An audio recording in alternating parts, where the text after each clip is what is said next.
ಗೆಳೆಯರೇ ನಮಸ್ಕಾರ. ಭಾರತದ ಜೊತೆ ಸದಾ ಕಾಲ್ ಕರೆದುಕೊಂಡು ಜಗಳ ಮಾಡುತ್ತಿರುವ ಈ ಪಾಕಿಸ್ತಾನ ಈಗ ಅಫ್ಘಾನಿಸ್ತಾನ ಜೊತೆ ಯುದ್ಧ ಮಾಡಲು ಮುಂದಾಗಿದೆ. ಈ ಎರಡು ರಾಷ್ಟ್ರಗಳ ನಡುವೆ ಹಿಂದೆಂದೂ ಕಂಡು ಕೇಳರಿದಂತಹ ಪರಸ್ಪರ ಒಬ್ಬರಿಗೊಬ್ಬರು ದಾಳಿ ನಡೆಸುತ್ತಿದ್ದಾರೆ. ಇವರಿಬ್ಬರ ಜಗಳ ಈಗ ತಾರಕ್ಕೇರಿದೆ. ಆರಂಭದಲ್ಲಿ ಪಾಕಿಸ್ತಾನ ಅಫ್ಘಾನಿಸ್ತಾನದ ನೆಲದ ಒಳಗೆ ನುಗ್ಗಿ ಈ ವೈಮಾನಿಕ ದಾಳಿ ನಡೆಸಿತು. ಇದರಿಂದಾಗಿ ಅಲ್ಲಿನ ನಾಗರಿಕರು ಕೂಡ ಹತರಾಗಿದ್ದರು. ಈ ಒಂದು ದಾಳಿಯನ್ನು ಅಫ್ಘಾನಿಸ್ತಾನವು ಕೂಡ ಖಂಡಿಸಿತು.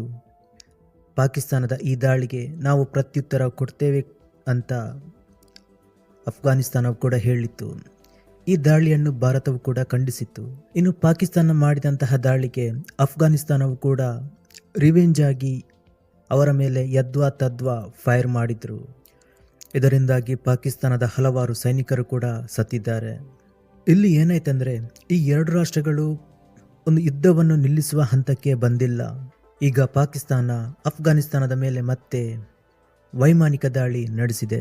ಅಫ್ಘಾನಿಸ್ತಾನದ ಕಾಬೂಲ್ ಹಾಗೆ ಕಂದಹಾರ್ ಪ್ರದೇಶದ ಮೇಲೆ ಪಾಕಿಸ್ತಾನ ಮತ್ತೆ ಈ ವೈಮಾನಿಕ ದಾಳಿ ಶುರು ಮಾಡಿದೆ. ಇನ್ನು ಇದಕ್ಕೆ ಪ್ರತಿಕ್ರಿಯೆ ಕೊಟ್ಟಿರುವ ಪಾಕಿಸ್ತಾನದ ರಕ್ಷಣಾ ಸಚಿವ ಖ್ವಾಜಾ ಆಸಿಫ್, ನಮ್ಮ ತಾಳ್ಮೆ ಮಿತಿಯನ್ನು ತಲುಪಿದೆ. ಈಗ ನಮ್ಮ ಮತ್ತು ನಿಮ್ಮ ನಡುವೆ ಒಂದು ಮುಕ್ತವಾದ ಯುದ್ಧ ನಡೆಯುತ್ತಿದೆ ಅಂತ ಹೇಳಿದ್ರು. ಇವರ ಹೇಳಿಕೆಯಿಂದ ಗೊತ್ತಾಗುತ್ತೆ ಈ ಎರಡು ರಾಷ್ಟ್ರಗಳ ನಡುವೆ ಏನಾದರೂ ಒಂದು ಓಪನ್ ಆಗಿ ಯುದ್ಧ ಶುರುವಾಗಿಯೇ ಬಿಡುತ್ತಾ. ಹಾಗೆ ಏನಾದರೂ ಆದರೆ ಈ ಎರಡು ರಾಷ್ಟ್ರಗಳು ಒಂದು ಘೋರವಾದ ಪರಿಣಾಮವನ್ನು ಎದುರಿಸಬೇಕಾಗುತ್ತದೆ. ಇನ್ನು ಅಫ್ಘಾನಿಸ್ತಾನವು ಕೂಡ ನಾವು ಏನೋ ಪಾಕಿಸ್ತಾನಕ್ಕೆ ಕಮ್ಮಿ ಇಲ್ಲ ಎಂಬಂತೆ ಪಾಕಿಸ್ತಾನದ ಒಟ್ಟು 35 ಔಟ್ ಪೋಸ್ಟ್ಗಳನ್ನು ವಶಪಡಿಸಿಕೊಂಡಿದ್ದಾರೆ, ಹಾಗೆ ಧ್ವಂಸ ಮಾಡಿಕೊಂಡಿದ್ದಾರೆ.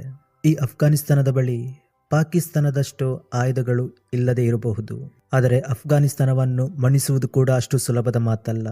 ಈ ಅಫ್ಘಾನಿಸ್ತಾನಿಗಳು ತಿರುಗಿ ಬಿದ್ದರೆ ಪಾಕಿಸ್ತಾನವನ್ನು ಉಡಿಸ್ ಮಾಡುವ ಸಾಮರ್ಥ್ಯವನ್ನು ಕೂಡ ಹೊಂದಿದ್ದಾರೆ.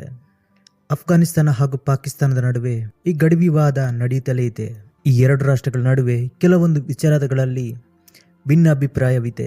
ಈ ಅಫ್ಘಾನಿಸ್ತಾನದಲ್ಲಿರುವ ತಾಲಿಬಾನಿಗಳು ಆಡಳಿತ ಹಿಡಿಯುವ ಸಂದರ್ಭದಲ್ಲಿ ಇದೇ ಪಾಕಿಸ್ತಾನ ಅವರಿಗೆ ಸಹಾಯ ಮಾಡಿತು. ಅವರು ಭಾವಿಸಿದ್ರೇನೆಂದರೆ ಈ ಅಫ್ಘಾನಿಸ್ತಾನದ ತಾಲಿಬಾನಿಗಳನ್ನು ಮುಂದಿಟ್ಟುಕೊಂಡು ಭಾರತವನ್ನು ಹೆದರಿಸುವ ಒಂದು ಉದ್ದೇಶವಾಗಿತ್ತು.